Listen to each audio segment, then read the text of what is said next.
Brought to you by the members of the Atlantic Sports Car Club.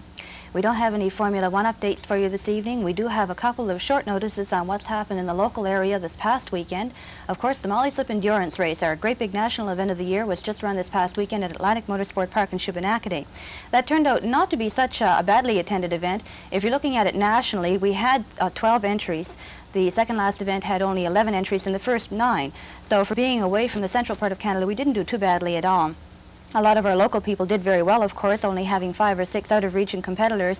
Jack Hanfield in his number 32 Datsun 510 doing very well again, placing 2nd overall and 2nd in Class B. Jack's been doing very well for the past 6, 7, or 8 years in this area, and we'd hoped he would, and he pulled through again with his mechanic and co-driver Bert Page doing quite well in that race.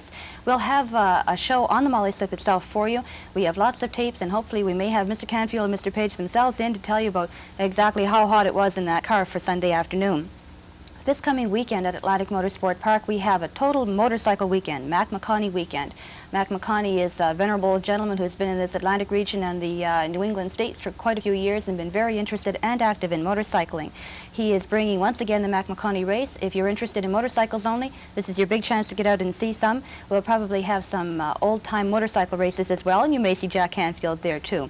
So if you're still involved in racing at Atlantic Motorsport Park, there's still lots to see and do. Our second last regional race of the year will be August 26th, and our very last race of the year, now these are both car and motorcycle events, will be September 16th. So you really only have 2 more combined weekends to get out and see some racing at AMP. We spruced the track up quite a bit for this big national event, so she's looking good. Come on out and see us before the winter sets in. Now, for our show this evening, we have a couple of gentlemen who take their sightseeing seriously. We have a couple of maritime boys who have been just all about around the world and probably planning to doing a lot more of that before they retire. We have Gary Sowerby and Ken Langley. How are you? Fine, thanks. Just fine. Thank you very much for taking some time to come and see us this evening. It's probably unusual to see you for half an hour in one spot at any time. Well, a bit of a wonder you caught us both in town, because I haven't seen much of him since we got back. Well, this must be a bit of a reunion then. We'll have to celebrate. You probably saw before the show went on the air. We're sort of getting caught up on the news. He's one whole part of the company, I'm the other part, and I guess we trust each other a lot because every now and then we get together like now and exchange information about what's going on in the other area. Right now he's in the film business and I'm in the book business, so we've been exchanging and getting updates, and exchanging information, getting updates here today. Well, the close proximity you probably spend together, you're probably almost psychic. You might be able to just telegraph things to each other mentally. And I'm a little more comfortable because the film business means air conditioning, so I've been air conditioned today. Ah, yes. He's been home back in the office talking to publishers and things in New York, so he's the one that's hot. He's going to take some of the profits and buy an air conditioner if you don't watch it then. Well, at least a fan. Right? At least A fan, yes, at least afford a fan. How did you two get involved in this kind of foolishness? Well, I guess.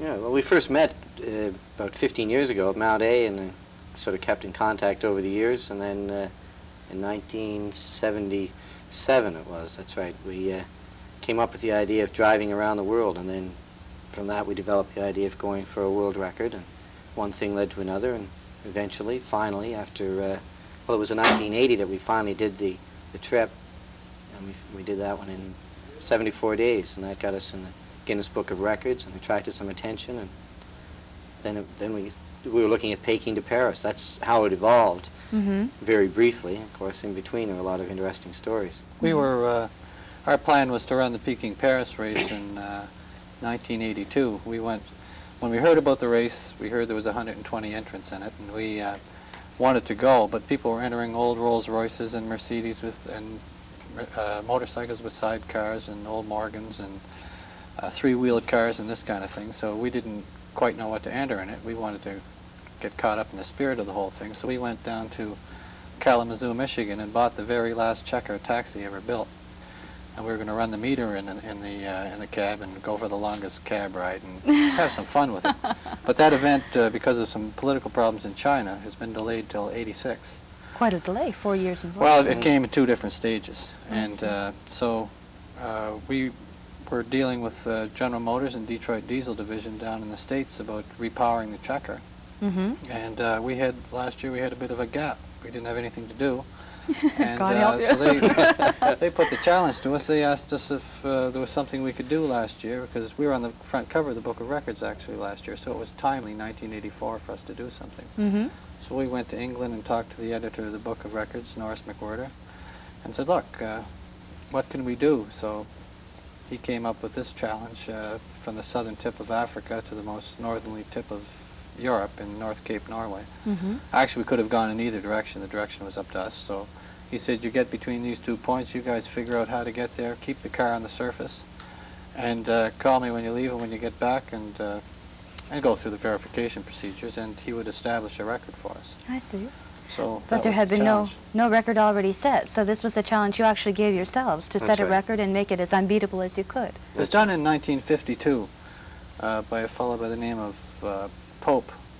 Richard Pape, that's right. And he did it in, it took him around 5.5 months. He did it in Austin. Oh, but well. It was, it was never really, he was the first person to ever do it, and the only other person, I think. Really? But we established the record. So you're now in the Guinness Book of Records twice. Well, I guess in the 85 edition we'll be in. And you want to keep yourself in every edition, so. At least till the year 2000. Oh, that's your goal, is it?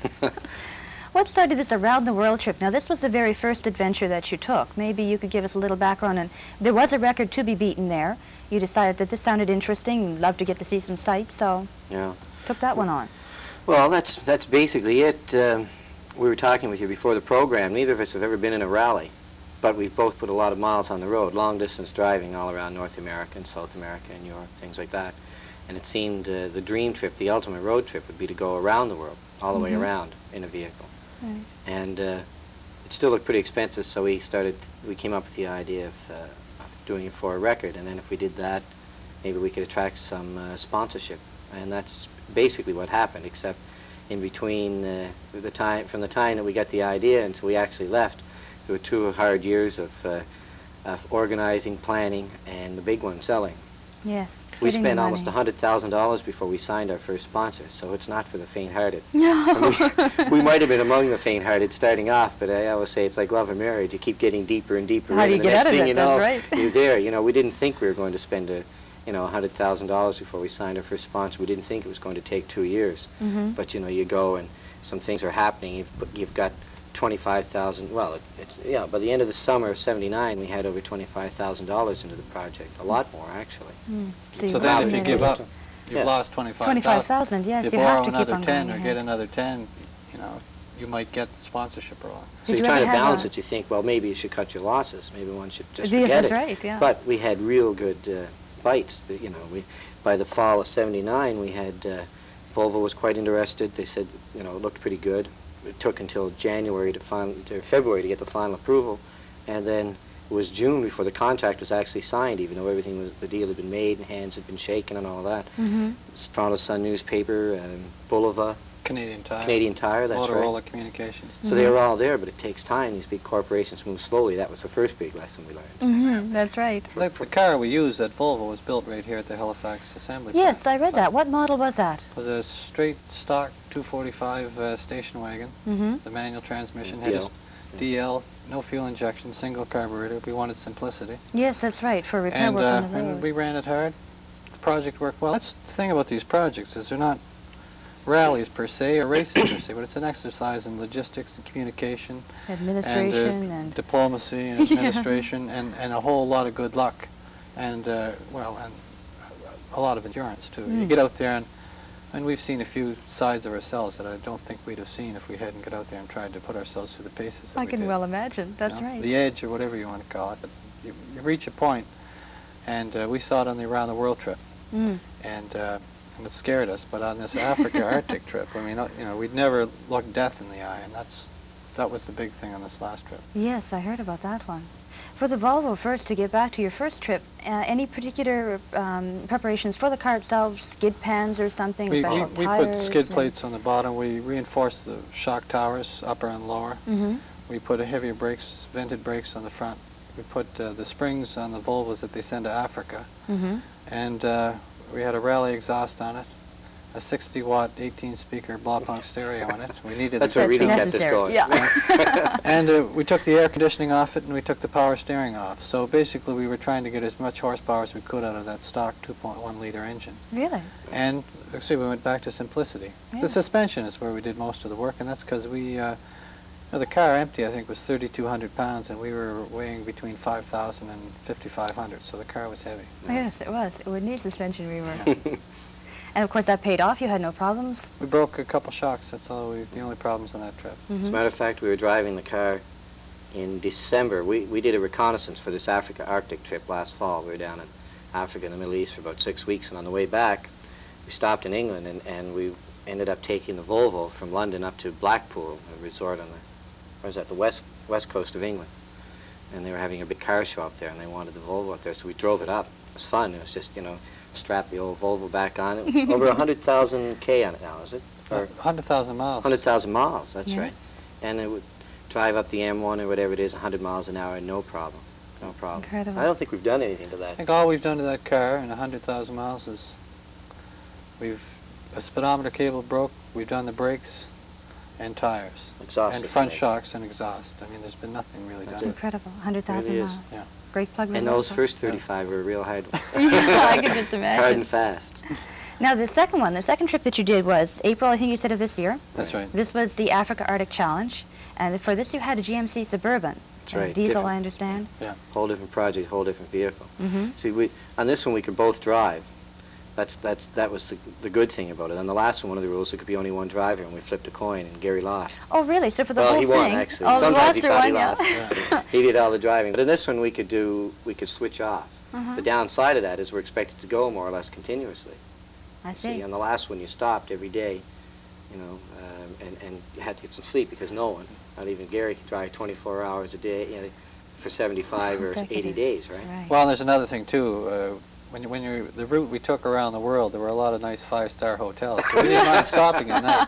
But on this last trip, May as well get out of Africa as fast as you the can. variety of hotels in Africa and the Middle East, we said, the hell with it. With all your scouting, probably pretty hard let's to find a drive good day one. and night and get through it. I can imagine. Yeah. And how it took, just to get back to the first one again, 78 days? 74. 74 days to do the around the world, with the record being prior to that 102. That's right. I think you said, when was that done? Middle 70s? 76. It was a U.S. bicentennial project. In fact, an Oh. Indy 500, fellow who won the Indy 500, Johnny Parsons, Johnny he won it in Parsons. 1950. Mm-hmm. He ran it, and it was a part of a promotional activity between National Car Rentals and General Motors. Oh, I Yet they see. had a different, they didn't have the same carrot in front of them or incentive to finish that Kenny and I did. These guys went out and they got paid to do it, so Mhm. much a day. So actually, the longer it took them, the more they got paid. Right. With Kenny and I, we went out there and we knew that we didn't have enough money when we left. We'd had some bad luck with sponsorship, so we had to get back to write the book to make the money to pay the bills, right? So talk about a carrot, yeah. So we had great incentive to get back. So a couple of years break and then on to the Africa Arctic Challenge. And how long did that take you? That one was 28 days. We'd thought we might be able to do it in 25. Pretty well figured anything under 30 we could be really proud of, Mm-hmm. especially by the time we came back from the reconnaissance. But then you heard of the ambush. We'll probably talk about that later. We've got a few slides. Mm. And the crossing the Red Sea that we eventually had to do, these were all changes, and they cost us a lot of time, and that's where we lost the time, and it came in at just 28 and a half, I guess, really. Was it 28 days? 28, 12, 10. Yeah, that's it. And since there was no record, we were establishing a record. It took us 50 days. We still have the record, but Yes. for our planning, because there's so much involvement from the auto clubs, from the embassies, the Canadian Posts abroad, through the sponsor networks, and from different contacts we met on the reconnaissance, we had to have a tight plan Mhm. to fit all this together. And so we had to come up with an idea, and we came up with 25 days. Mm-hmm. And Which stuck to it wasn't pretty bad, well. 28. I mean, Yeah. actually, when we were at the halfway part of the trip, we were 7 days behind that, and we made up 4 days Oh, good in the Lord. last part of the trip. But we were able to do that because we were both driving. That's why we had the Suburban. With the Suburban, it was big enough that we could put bunks in the back and sleep comfortably. Mm-hmm. And we needed four-wheel drive. We needed a good, big, strong vehicle for the road conditions that we're going through. Yes, And we needed something that we could sleep in comfortably because we were switching off. that's right. And we also needed, but with a big vehicle like that, you've got to have a big, strong engine, but you don't want to be putting in a lot of gas. It's You're not looking just for gas cost, but it's, stations, that's yeah. right, it's looking for it down there. So that's why we went with the diesel. Mhm. And, We it was a ran, good choice, as it turns out. we were running most of the time as fast as we could, Mm-hmm. like 75 to 90 miles an hour up through South Africa and No worry about Zambia. speed limits No or... speed limits in Africa, and they Didn't need definitely no radars speed there. cops. Yeah, there's no, There's no police traffic. cars and no traffic. And we ran, like on the Autobahns, up to 103 miles an hour. That's when the governor would Diesel kick in. So Suburban. we ran the thing fast. The truck weighed between 10 and 11,000 pounds. And we averaged 17.4 miles to the gallon with it. That's so, crazy. I mean it's great. we could go 1,000 miles without fuel. So that Perfect. was one of the reasons we went with that Perfect diesel choice. engine. Yeah, it worked well. You had mentioned about some slides now. I think maybe if we could get to those for a little bit, because they're going to be very interesting too. And you'll have to narrate some of these for us. Okay. This is at the very most southerly point in Africa. That's the lighthouse behind the truck there in Cape Agulhas. That's where we actually started the race from. That was the afternoon before we went down to check out the start line, because we knew we were leaving at 3 o'clock in the morning. We didn't want to back into the ocean. We wanted to know where we had to stop. Now, this is what we were saying. We had to start at 3 in the morning to make the border crossings work.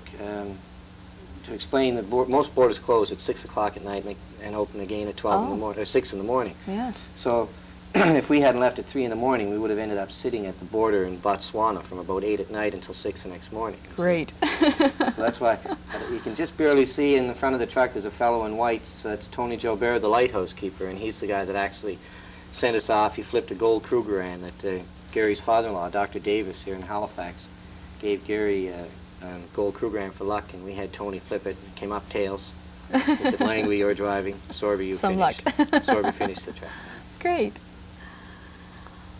That's the only other person there on an official capacity. That's Ginger Johnson from the South African Auto Association. We signed our logbooks. Now, of course, because we're going from South Africa into those other African nations to the north, that we had to have our paperwork in order, because if we had stamps in our passports or any documentation in the truck that suggested that we'd been in South Africa, the whole thing would be off. Really? So we shipped all of our documentation in South Africa. We shipped it back home from Botswana. Oh, good Lord. Shut? Yeah.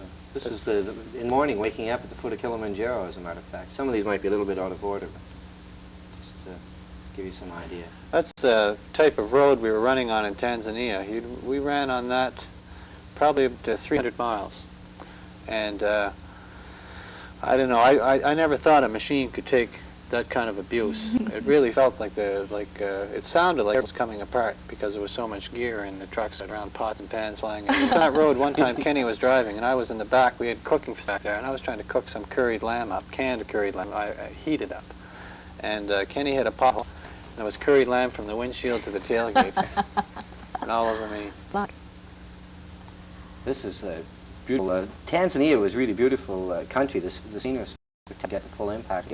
The mountains behind, and that's growing behind the truck. Those would be the sisal plantation used for making rope.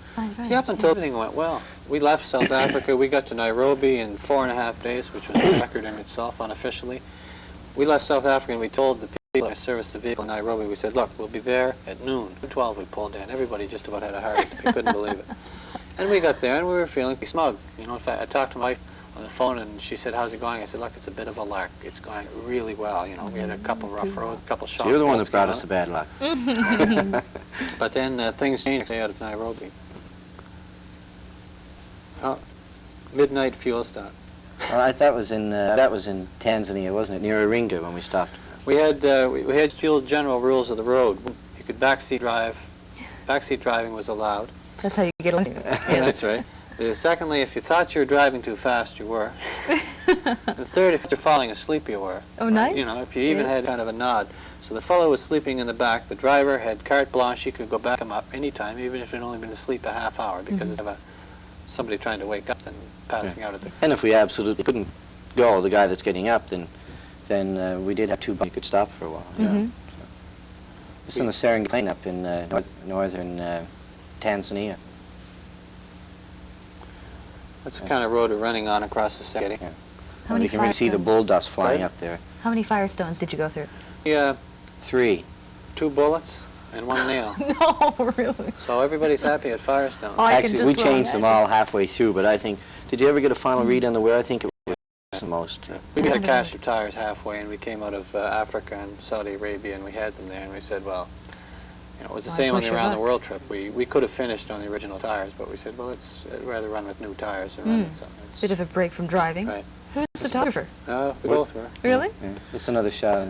We were your all singing, all dancing adventure team. We had 3 parade cameras, 2 35mm cameras. We had 2 pocket dictaphones and a stereo recording system in the truck with 2 microphones up over the sun visors to record the inside activity in the truck, plus the sound system with about 8 cassette tapes. Plus you're cooking your meals. So the driver had the holiday. Yeah. Driving was the holiday. It's a brief stop in Nairobi at the Norfolk Hotel for a Oscar beer. Civilized. But this is after we left Nairobi. The fellow on the right in the passenger seat is, I forget his full name, it's Francis. He's the patrol leader, the soldiers we had with us when we left a frontier post called Isiolo and headed north up through the Kesut Desert. Actually, you can see the wires from the microphones hanging down on the windshield there. See, that's from the microphone systems. So, of course, whenever we stopped at a border post and they looked inside, it looked like we were some sort of activity. You know, it looked like something from Star Wars.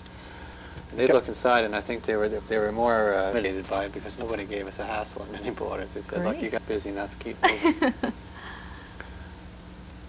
That's back. That was before I was back at the shooting. In the shooting, we were attacked. 6 people attacked. Our soldiers fired back, but we managed to get through with a few bullet holes in the truck. It was a pretty hairy experience. Nothing got damaged, or? Well, they hit 2 tires and they hit the expansion tank on the rad. We thought first they'd got the rad. Oh yes. Gary first spotted the leak, and a couple of bullet holes in the truck, but that was it. I don't know if you can just barely see the muzzle of the soldier in the back. There were 4 in the back. They had automatic weapons, and the bandits, they call them Shifta, Somalians. They were only shooting, you know, single shot bolt action type rifles. So while it seemed to take forever to get through there, probably only, I wouldn't imagine, more than 15 seconds or something. So they probably got, you know, 12 or 15 shots. The thing that it did is it made us realize that we could get killed. And when we picked up the soldiers, we said, "Oh, right, look, these guys with guns, you know, put them on the roof, it'll be great for our film." Take a picture of this. And But what happened after we got shot at, we realized that, like, this is serious, we can't get killed. And then once we got into Ethiopia, we were supposed to take one road, and a convoy of 13 trucks had been blown up the week before, so they weren't going to let us on that road. So this is what we ended up doing. They sent us, as Gary said, one road was taken over. They sent us to another road that was blocked off, bandit activity. So they put together a special train, boxcar, and a flat car, 2 boxcars and a flat car. Put soldiers in the boxcar and you can see us loading it on the flat car here. The last 200 miles to the coast. That's the only way to get there. And it was just, you know, soldiers arm to arm all the way along route, plus what we had, because this is their lifeline to the outside world. These guys that shot at us in Kenya, the Shifta only had old, as I said, but the fellows up here are political rebels, where they had automatic weapons, they had anti-tank gun, all this. They attacked the train twice in the last 2 months and killed an awful lot of people. So nobody would level with the field or anything. You didn't want to know either. That train was the best deal I think we ever had in our life. It was 20 soldiers, the whole train, 23 hours, and they charged us $75. it's just another shot of the flat car. Just for the privilege of transporting it. Yeah. Still loading up in that flat car. That's the little village of Diradala. I think by the time we left, everybody was out there, and they were waving like, "We won't see you guys again." Big waves, big waves, no grin. There Nice. goes some more adventures get blown up. Look pretty fragile in the back of that train. Yes, it sure does look vulnerable. You tend to want And to that's put some for Kenny bushes now. That's out it. We of felt we were such a target. Yes. Really. The train wouldn't go that way.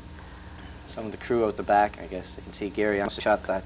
You know, you notice the toolbox up on the left there. What we did when we knew we may come under attack, we piled up all the tool spare parts along the top of the bunk so we could jump in that little alley we came under attack. Yes. I'll tell you, when you're up in the morning, that's the first thing you have to do in the morning is be a fort. It's not a smoke fort, and you're not 6 years old, you know. You think, what am I doing this for? Wartime stuff. Great.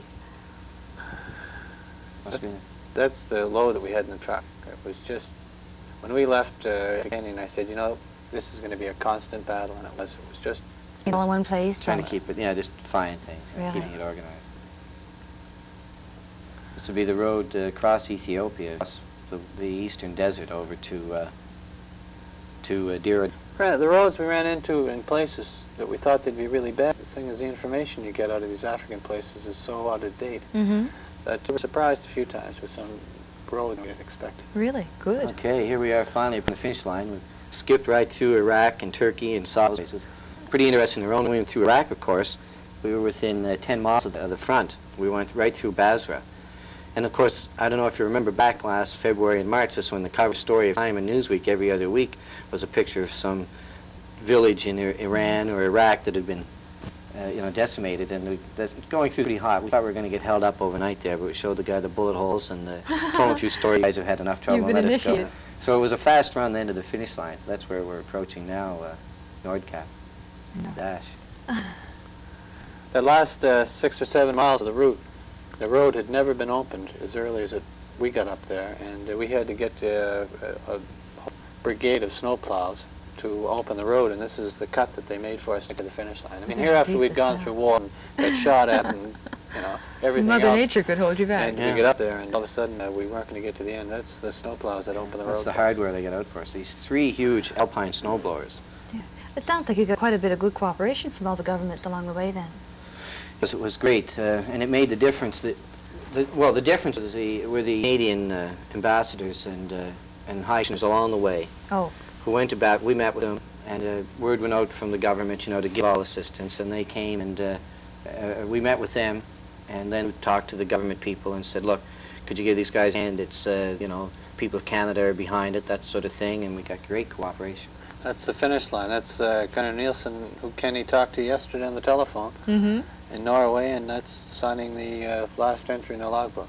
The A couple official happy last boys. entry. Yeah. Where we finished can was imagine. 900 feet above sea level, a bluff, and it was just incredible, a spectacular view across there What when a we finish. finished. It really was. Oh, that's great. I'm glad we had time to see all those because I knew this would be a particularly fast half hour. Right. Okay, so the next one, spring of '86. Well, there might be Paris. something in between, too, where Yeah, it's quite a people way are to go. nudging us a little bit to think about something next year. We're not allowed to say what we're thinking about, but we've never been to South America. Oh, really? Well, I have, it's Sowerby. I've been down there. Probably lots of uncharted terrain down there that That's you could right. try to put some Firestone wheels over. We're going to go down and try and find those Corvairs that are buried in the Darien Gap in the swamp somewhere. That might be able to turn a pretty penny for those, too. Any special preparations for the checker cab now? Probably quite similar. You're probably very used to this routine It's in now. Detroit right now, and the plan is there's a race, one lap of America, we may use the checker in next year, but what we're going to do is we're going to repower it with the same engine as the Suburban, with The the diesel? 6.2 diesel. Mm-hmm. I don't know if we actually talked, it's a 6.2 liter Mhm. V8, but that's 379 cubic inch. Mm-hmm. Well, that sounds great. Yeah. Well, this is it. Unfortunately, we're out of time, and I knew we would be. Thank you very much for coming. Well- We promised to ask you to come back. I don't know if you have the time, but we'll be bugging you. So All if right, you hear us that's good. calling, answer our phone messages because we'd love to hear how your next adventure, wherever it may be, works out. Okay. we Thank will. you again, We'll and be good back. luck. A pleasure being here. Thanks. Thank you very much, and that's our show for tonight. I'm Debbie Clark. Good night.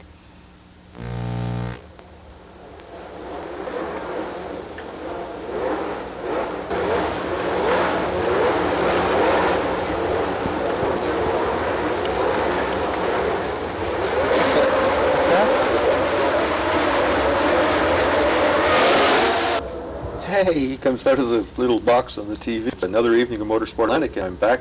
I'm John Kirk. We'll be